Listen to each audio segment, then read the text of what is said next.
ఇటీవల వన్యమృగాలు అడవులను వదిలి జనావాసాల్లోకి వస్తున్నాయి. ఆహారం కోసం అడవులను వదిలి జనావాసాల్లోకి వస్తూ ప్రజలను తీవ్ర భయాందోళనకు గురిచేస్తున్నాయి. ప్రధానంగా పుణ్యక్షేత్రాల పరిసర ప్రాంతాల్లో చిరుతలు, పులులు సంచరిస్తూ ఇటు భక్తులను అటు స్థానికులను భయాందోళనకు గురిచేస్తున్నాయి. ఒక్కోసారి వీరిపై దాడి చేస్తున్నాయి కూడా. కాగా కొమరంభీం జిల్లా తిర్యాని మండలం చింతపల్లి గ్రామ శివారులో చిరుతపులి కలకలం రేపింది. గ్రామంలోకి ఎంటరైన చిరుతను ఓ కుక్క తరమటంతో అది భయంతో అక్కడే ఉన్న ఓ ఎత్తైన చెట్టుపైకి ఎక్కి చిటారు కమ్మన కూర్చుంది. దానిని చూసి ఆ గ్రామంలో సంచరించే వీధి శునకం మొరుగుతూ ఉంది.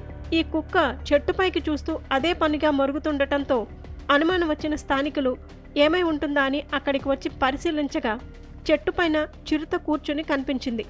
దానిని చూసి షాక్ అయిన స్థానికులు వెంటనే అటవీశాఖ అధికారులకు సమాచారం ఇచ్చారు. మరోవైపు స్థానికులు చెట్టుపై కూర్చున్న చిరుతను తమ మొబైల్స్లో వీడియోలు తీసి సోషల్ మీడియాలో పోస్టు చేశారు. స్థానికుల సమాచారంతో అక్కడికి చేరుకున్న అటవీశాఖ అధికారులు, సిబ్బంది చిరుత పాదముద్రలు సేకరించారు. చిరుతను బంధించేందుకు చర్యలు తీసుకుంటామన్నారు. చిరుత సంచారం నేపథ్యంలో స్థానికులు అప్రమత్తంగా ఉండాలని సూచించారు.